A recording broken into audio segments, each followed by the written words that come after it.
Welcome to the Cake Therapy Podcast, a slice of joy and healing with your host, Dr. Altricia Foster. This is a heartwarming and uplifting space that celebrates the transformative power of baking therapy. The conversations will be a delightful blend of inspirational stories, expert insights, and practical baking tips. Each episode will take listeners on a journey of self-discovery, emotional healing, and connection through the therapeutic art of baking. There's something here for everyone, so lock in and let's get into it.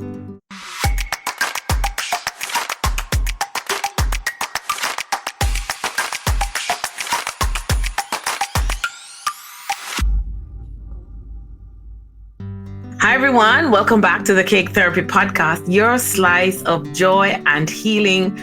We believe that baking is really more than a treat. It's therapy. It's memory, it's community. Well, that's what it is for me. Guess what? My voice might sound a little croaky, right? Like I have a frog in there. I've been shouting at the AAU championship where my kids are Taekwondo masters. I'm joking. My kids are black belt and they compete every summer. So I was there shouting. If this is really your first time to our podcast or your first time tuning into us, hit that follow button, leave a review, and share this podcast with your online community. Don't forget to tag Sugar Spoon Desserts as well as Cake Therapy Foundation because they're all connected.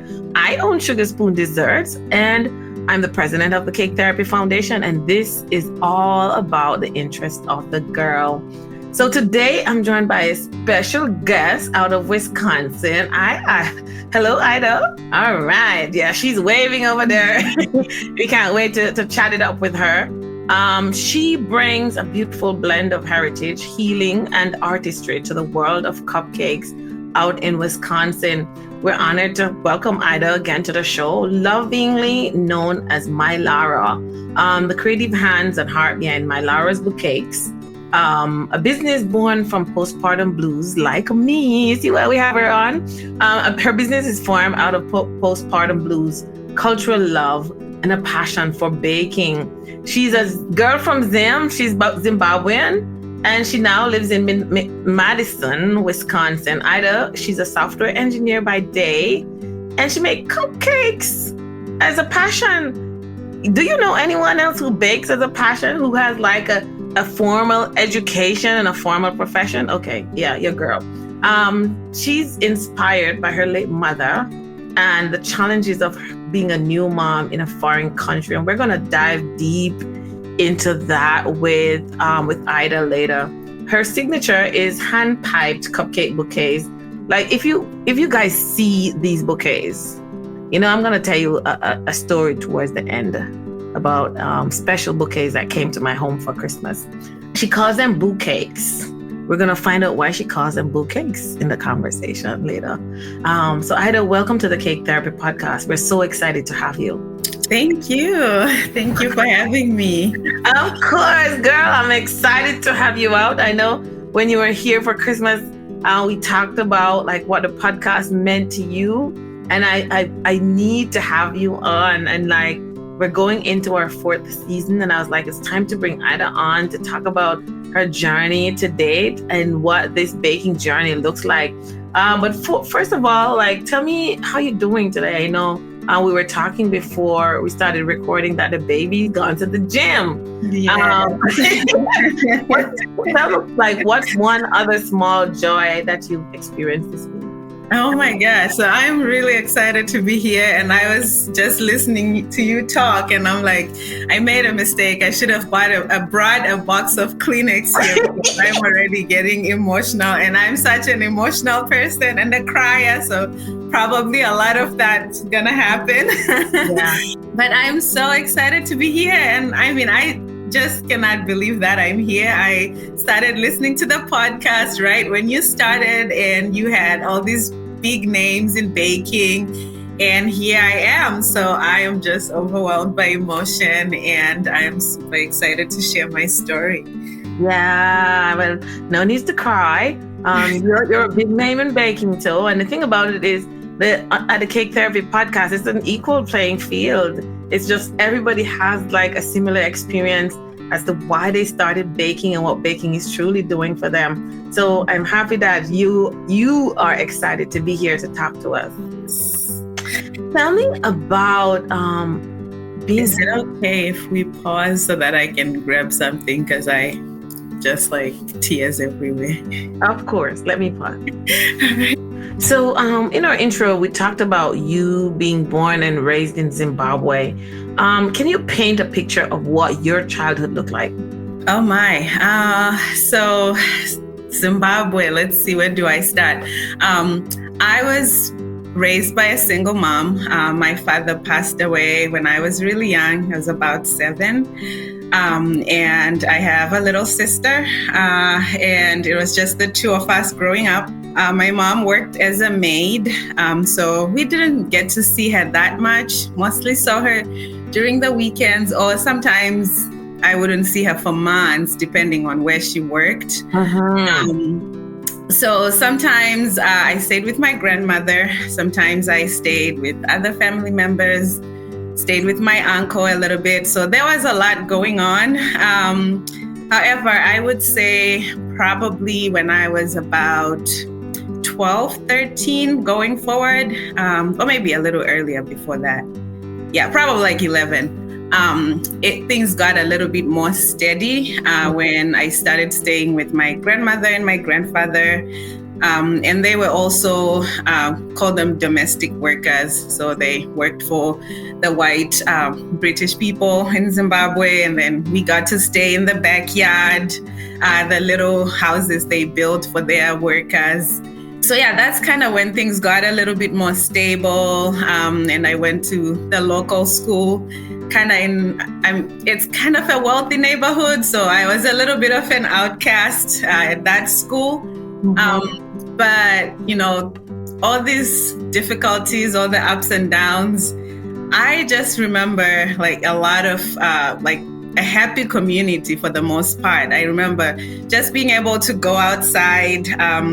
Sometimes my mom would be like, yeah, the owners of the house are around. If you guys are going to play, you have to go a little bit further from the house so that you can make noise. Otherwise, Wow. You can't make noise here.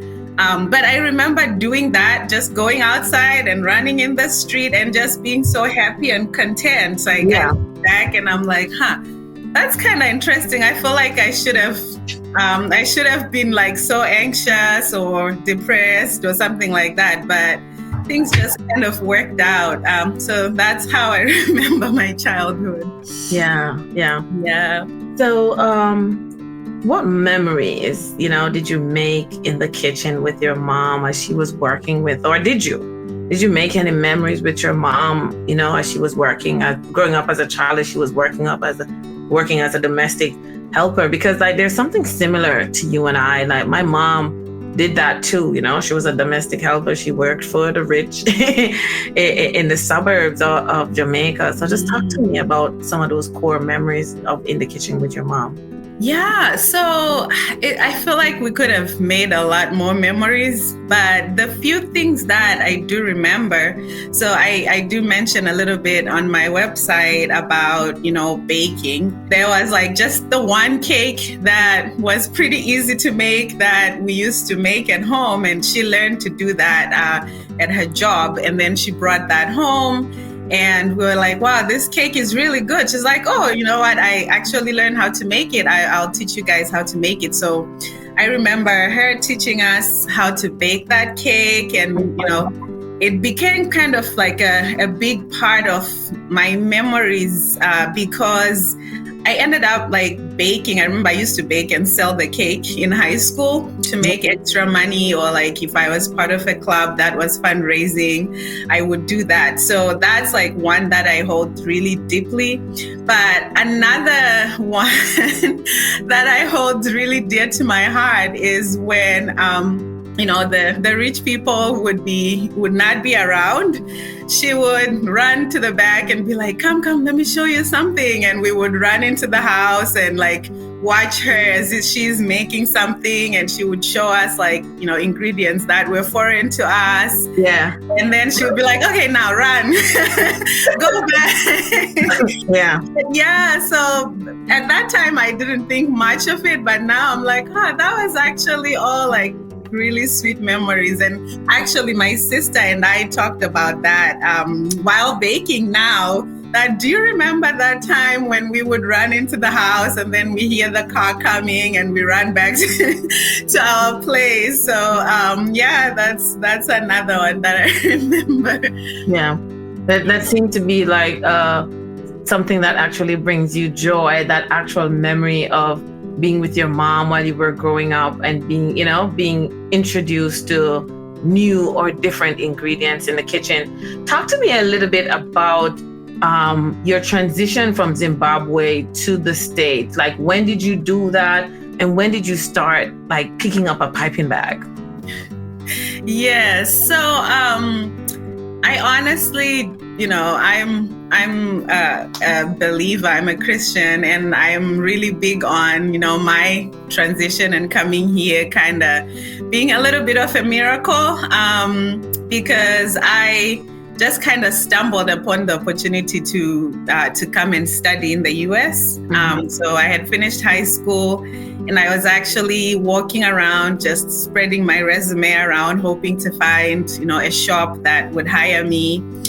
And I wasn't finding anything, and I was getting really frustrated because I was like, I have really good grades, and I'm just applying to work in a shop. Like, what is going on? But I remember coming across this lady. She's a Catholic nun, and she had been a principal at my high school back when I started high school. And so I saw her, and she's like, oh my gosh, like, look at you, you're all grown. What are you doing? And then, I explained to her what I was doing, and I just started crying. And she's like, you know what? This is just so crazy because I just got an email from our sisters in Madison, Wisconsin. Actually, I don't think she told me it was Madison, Wisconsin. She just said in the US. And, they have a full scholarship they want to give out. And so she's like, yeah, you should apply. You should tell your current school head to contact me, and we'll organize everything. So long story short, I got the scholarship, and I found myself in Madison, Wisconsin. Yeah, I remember when I was coming, and the immigration officer was like, Madison, Wisconsin, like, have you heard of this place? I'm like, I have no idea. She's like, okay, well, enjoy. And I understood what she meant when the winter came. But anyway, so I did school, finished my undergrad, I did my master's, and then I did an internship with one of like the big insurance company in Madison. And I really liked it. So after I graduated, they offered me a job, and I stayed in Madison, started working. I met my husband, got married, and we just decided to stay in Madison. Everything just kind of worked out like that. But yeah, so you asked me like how I even like picked up a piping bag. So initially, I'm just a person who absolutely loves hosting, doing little special things for people. So I would bake like birthday cakes for my husband or for my friends. And so that's really when I started just kind of, tapping my toes into baking, but I never really made anything that I was like, oh my gosh, like this is super cool. It was just like little things that I would do.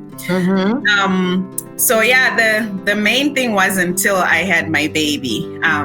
So I had my first child, 2022, October, and, I had so many mixed feelings. It was probably, I would say, besides when my mom passed away, this was like the time that I had so much emotion. I had a lot going on. So after I had my baby, about a couple months in, I really realized that there was something going on. And, like, I feel like we kind of hear about, postpartum postpartum anxiety, postpartum depression, and all that. And it feels foreign until it starts happening to you. Absolutely. And so initially I was like, is this what they are talking about? And then there's a part of me that was like, no, I'm fine. I'm fine. I should really be focusing on my baby. Like, look at this person. I'm so blessed. And then I was also looking at, the people that loved me. I had a lot of support. And then, it was like around the time, maybe a year after my sister had also joined me from Zimbabwe.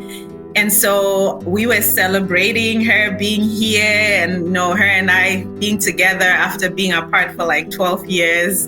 And so, there I was supposed to be happy, right? I was supposed to be enjoying all this, but I just felt like there was something else going on. Mm-hmm. I was sad a lot and, I was always doubting myself, like, am I doing a good job?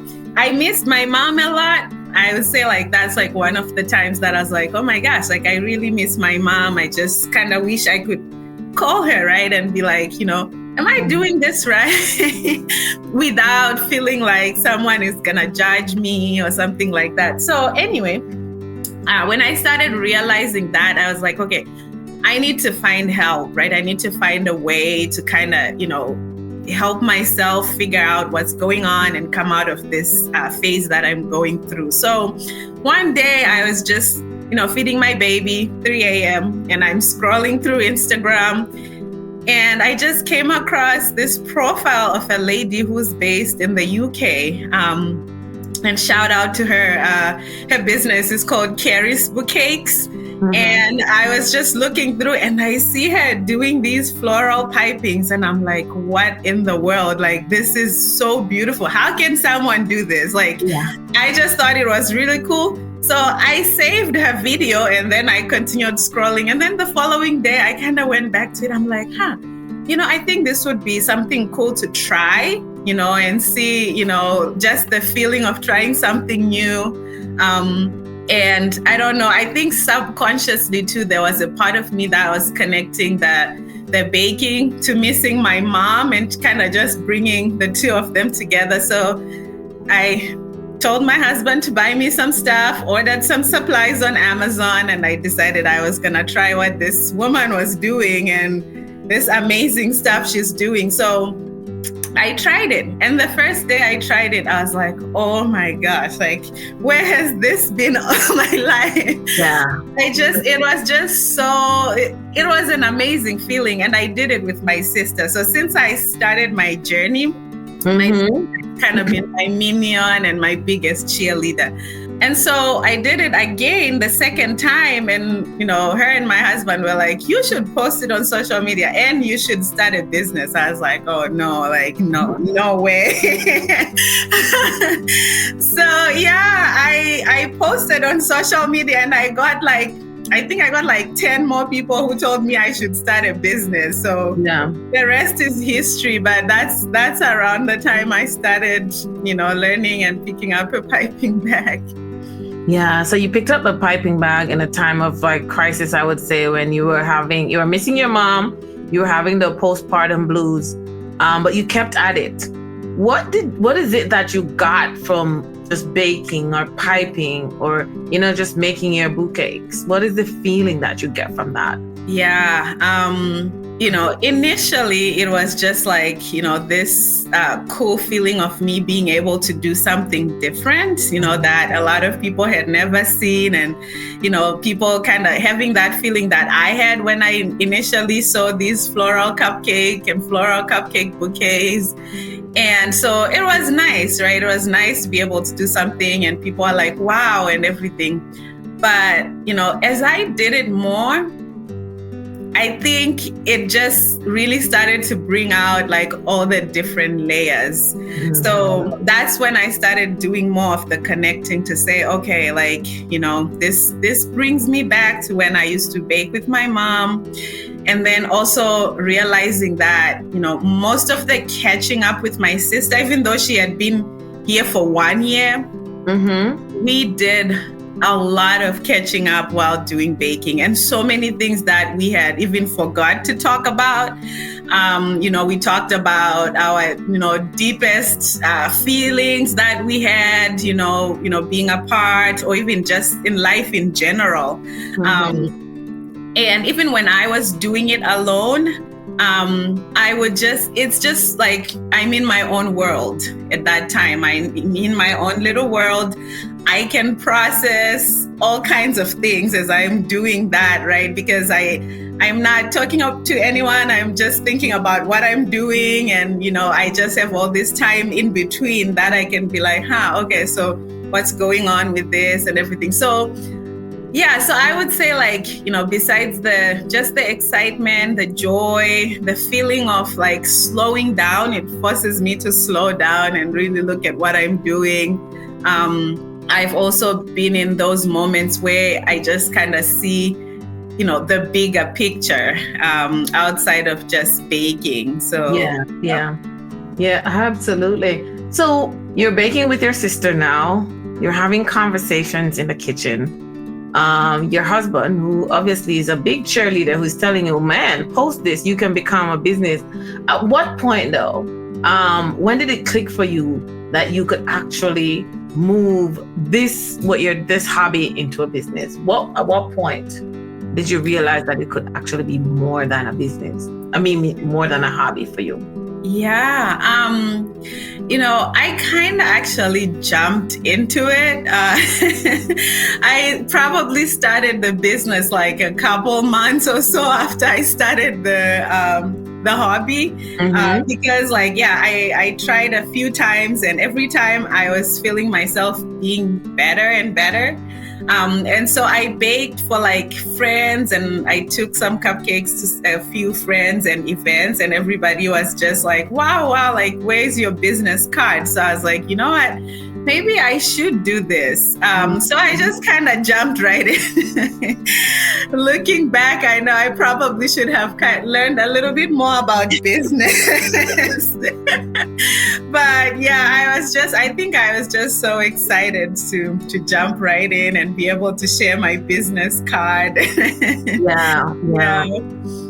So, like over here at the Cake Therapy Foundation, we believe that baking can be more than a creative outlet, and you yourself have experienced that. I believe that baking itself can be sacred. To me, it's a healing ritual. In your own experience, though, how has baking helped you to slow down and just reflect on how to process your own emotions? Mm-hmm.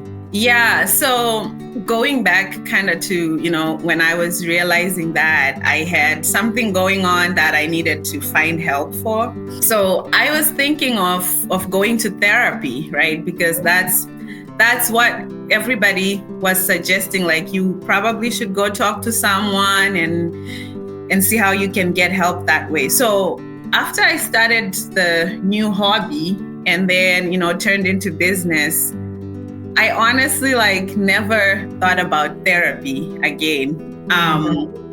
Because I was doing my own kind of therapy, right? It's like art therapy. So I just remember just feeling like, okay, so, I'm making something that I have to give somebody, and, they're gonna, love it or whatever. But just me making that and knowing that this is something that I can do. And, there was something different about me being good at doing cupcakes. I have been good at a lot of things in my life. Like I remember, growing up, you asked about childhood. One of the things that was mine growing up was doing good in school. So that was kind of my identity. I had some issues with self-esteem and just kind of fitting into society because of the back and forth, and then growing up in this more affluent neighborhood and going to school with kids that were from families that were so different than mine. My thing was always doing great in school. I would study and make sure I come first, and feel like, okay, everybody is coming with lunches that I've never had before, but in the end, I was first, right? So I feel like that's where I placed my identity a lot. And I was also doing that, for my mom's sake, because I just remember she worked so hard for us, and she would always tell me the only way that you're going to come out of this life that we're living is if you do good in school. So there was never a question, right?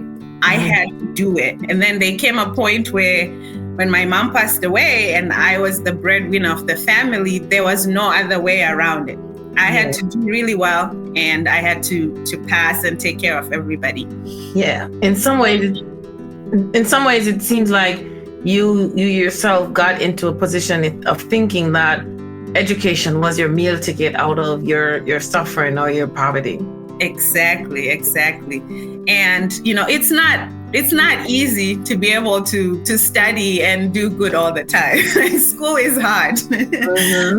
So I feel like when I got to be able to do something else that wasn't school, and I was doing it really well, and I was doing it for myself, like I didn't have to do it for anybody.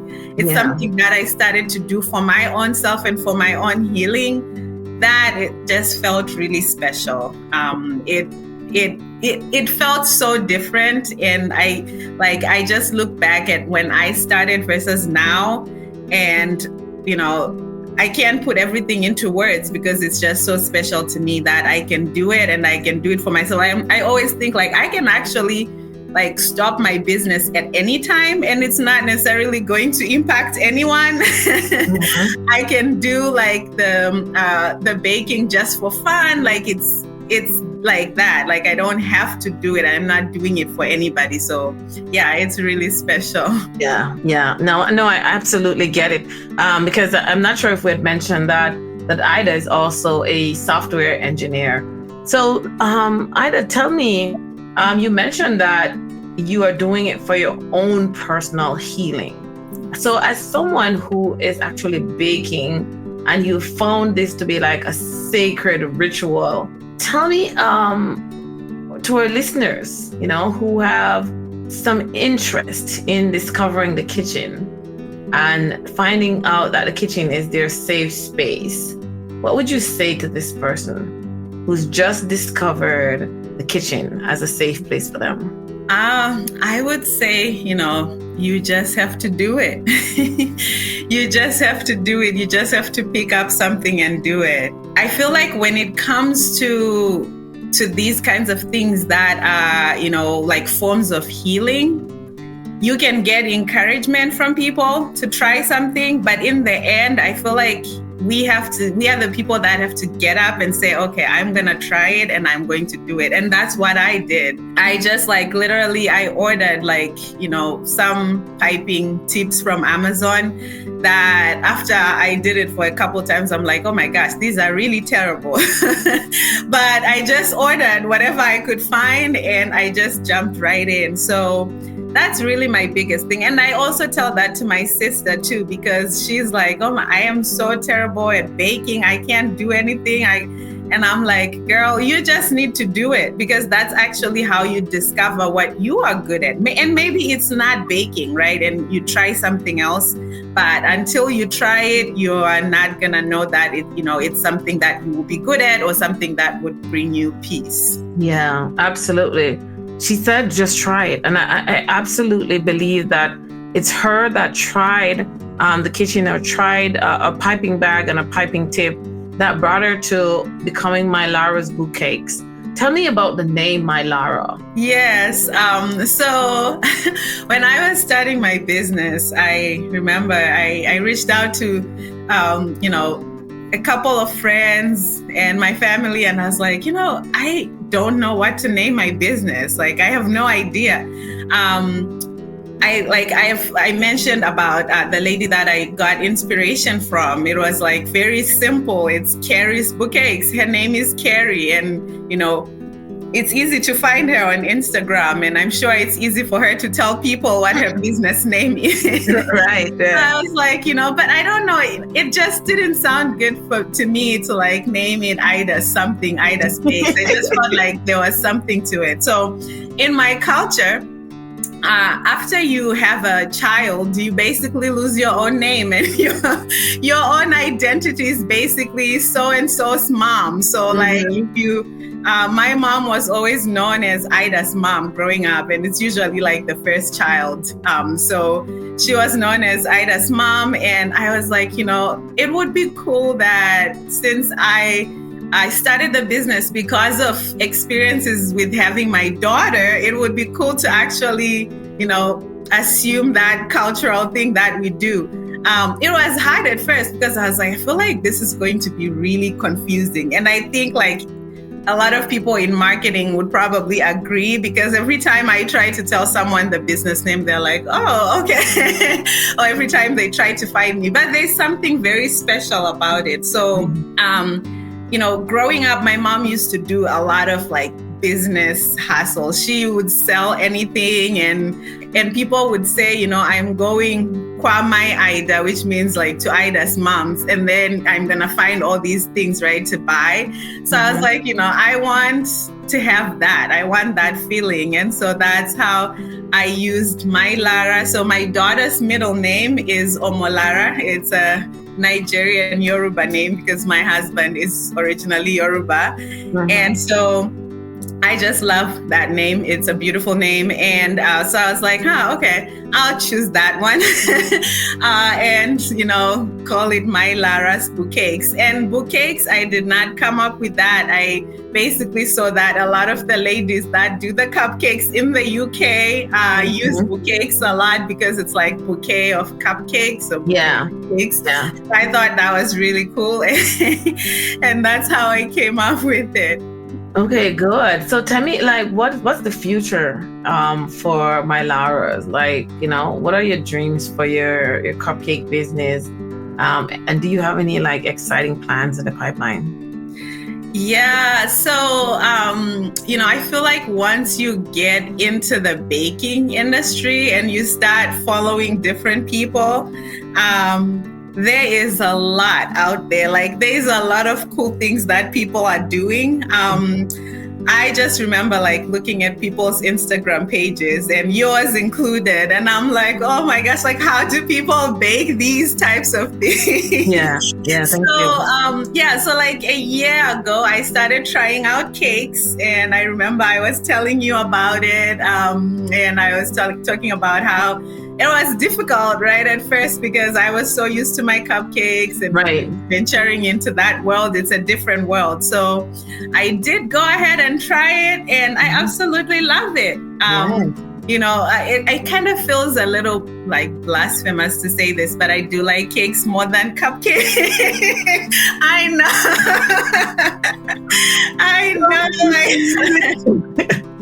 Put a pause on that. What? Really? Exactly. That's exactly the reaction I get from everyone. But, I've been doing them quite a bit, and I've gotten, better at them.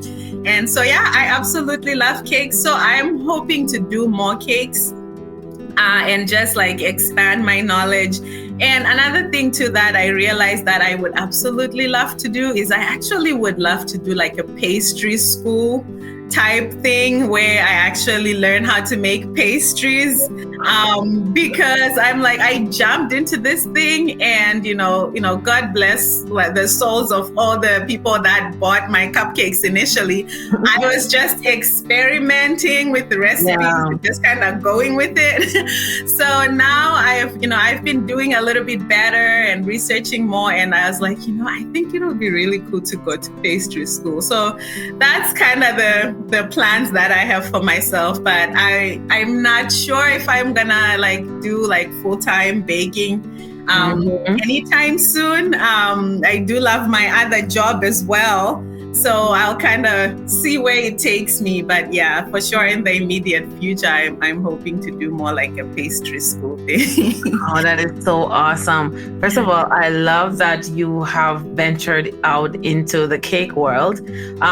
Cake is my thing. I love making cakes. But I absolutely adore your cupcakes or your bouqucakes. I promised the listeners. So Idah is no stranger to me. Idah is family.